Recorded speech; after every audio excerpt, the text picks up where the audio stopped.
Bienvenidos al devocional diario de la IBC Corregidor. Esperamos que Dios te hable en este día. Buenos días, estimados oyentes. Continuamos con nuestros devocionales del libro de Romanos capítulo 3 y hoy vamos a ver los versículos del 9 al 20. He titulado el devocional de esta mañana La culpabilidad del hombre. En el versículo 9, Pablo retoma aquellos argumentos de los versículos anteriores que los estuvimos viendo el lunes y el martes. Y hace esta pregunta: ¿qué concluiremos pues? ¿Tenemos alguna ventaja? ¿Estamos los judíos mejor que otros? Y se responde en lo que sigue de este versículo, diciendo: en absoluto, porque ya hemos hecho la acusación de que judíos y gentiles por igual están todos bajo el poder del pecado. Estimados oyentes, los judíos no tienen ninguna ventaja en este sentido, porque la condición natural de todo ser humano es que todo ser humano está bajo pecado. Lo dice la Biblia, la palabra de Dios. A la verdad, el pecado está en todos los seres humanos. El salmista David reconocía que en pecado fue concebido, como todo ser humano también fue concebido en pecado. Todo ser humano necesita del perdón y la gracia divina. Todos, tanto judíos como gentiles, no hay ventajas de salvación para nadie. La justicia de Dios es para todos. Dios no los exime de ello. Nuestra condición desde que nacemos es de que estamos alejados de la justicia de Dios. No hay en el mundo una sola persona que sea considerada justa. Como dice el versículo 10, como está escrito, no hay justo ni aun uno, no hay quien entienda. Lastimosamente, el ser humano sin Dios tiene el conocimiento entenebrecido.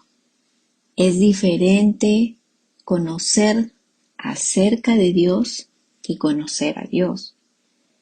Sigue diciendo este pasaje del versículo 11, no hay quien busque a Dios.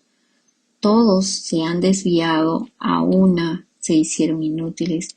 No hay quien haga lo bueno, no hay ni siquiera uno. Estos pasajes de la Biblia están hablando de todos nosotros, sí, de ti y de mí también. El pecado afectó nuestros deseos y nuestra voluntad, y la verdad es que nadie busca a Dios por su propia cuenta, lo dice su palabra. Nos cuesta mirarnos así, ¿verdad? Podríamos quizás empezar a argumentar como algunos ya lo hicieron en los versículos anteriores, o quizás podríamos empezar a justificarnos queriendo mostrar que somos justos y buenos bajo nuestra propia opinión o estándar. Pero la verdad es que bajo el estándar de Dios, ni tú ni yo somos aprobados. Todos estos pasajes tratan de explicarnos cuál es la verdad de nuestra ceguera espiritual y que ante las verdades de Dios no hay entendimiento, porque nuestra condición natural es pecaminosa delante de un Dios santo. Condición en la que todas las partes de nuestro cuerpo, tanto mente, boca, garganta, lengua, labios, pies y ojos, son completamente malos.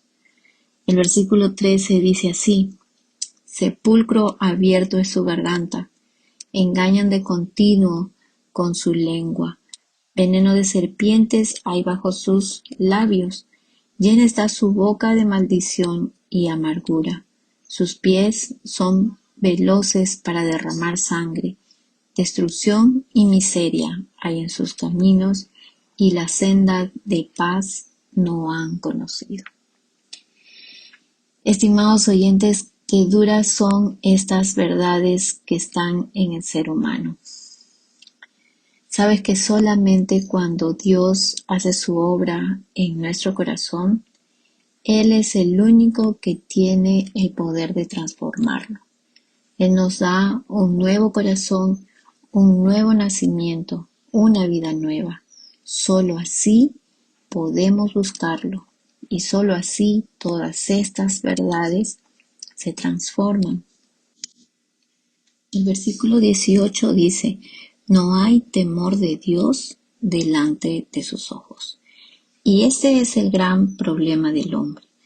Por falta de temor de Dios sucede cada pecado, porque no entendemos quién es Dios.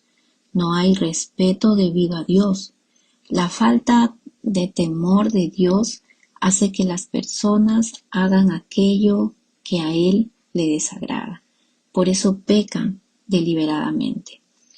Cuando el ser humano empieza a conocer a Dios, empieza a tener temor de Dios. Esa es la primera marca en su vida. El salmista David pudo entenderlo después de que él pecó en un suceso de su vida con Betsabé, si lo recordamos. Él hace esta confesión reconociendo delante de Dios, le dice así: contra ti solo he pecado y he hecho lo malo delante de tus ojos. El Hijo de Dios tiene temor de Dios. El temor de Dios es lo que le hace apartarse del pecado y sobre todo reconocer que ha pecado, como el salmista David. Estas terribles descripciones son verdaderas acerca de todos nosotros. Con estos pasajes podemos entender que no podremos alcanzar la justicia de Dios por nuestros propios medios, por nuestras propias obras. No podemos salvarnos a nosotros mismos. Aún los judíos, quienes podrían decir: pero esto no es acerca de nosotros. Así que Pablo le responde en el versículo 19 y dice así: ahora bien, sabemos que cuando dice la ley, es decir, las escrituras, lo dice a los que están bajo la ley, para que toda boca se calle y todo el mundo sea hecho responsable ante Dios. Entendemos entonces claramente que la ley, es decir, las escrituras, se aplica a los judíos así también como a los gentiles. Absolutamente todos necesitamos del perdón y la gracia de Dios. Entonces toda boca será silenciada y el mundo entero tendrá que rendir cuentas a Dios. La humanidad entera un día comparecerá ante el tribunal de Dios y el resultado se describe en el versículo 20. Porque por las obras de la ley ningún ser humano será justificado. Es decir, ningún ser humano por sus propias obras será declarado justo delante de Dios, pues por medio de la ley viene el conocimiento del pecado. Entonces, ¿qué hace la ley? Por medio de la ley llegamos a ser conscientes de nuestro pecado. La ley establece un estándar de justicia que nadie puede cumplirla o alcanzarla por sí mismo.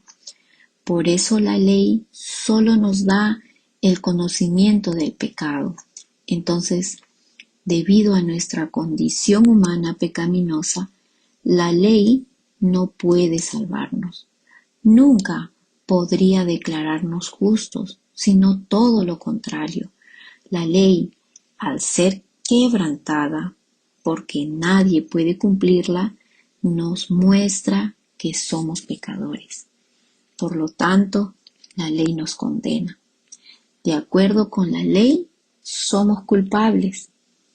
Esto significa que si uno piensa que el guardar la ley es la manera de Dios para salvación, está equivocado, porque la palabra dice que no hay justo, no hay quien haga el bien, ni siquiera uno.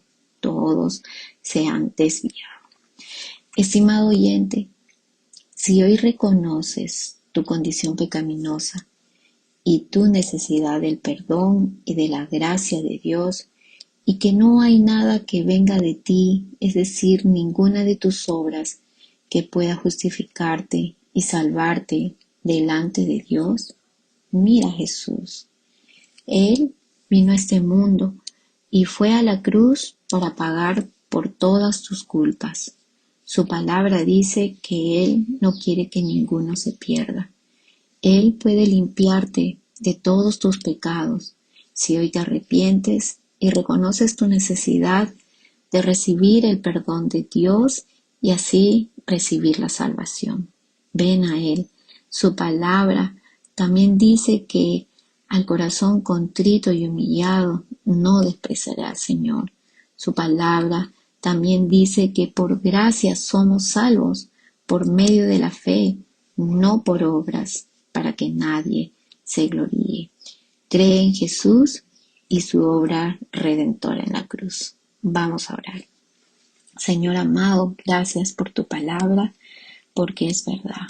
Gracias, Señor, porque tu palabra, Señor, confronta al ser humano y su realidad pecaminosa. Señor, gracias que tú no dejaste, Señor, que el ser humano sea condenado, Señor, sino que tú enviaste, tú mismo te hiciste hombre, Jesús, viniendo a este mundo, Señor, para dar su vida por nosotros.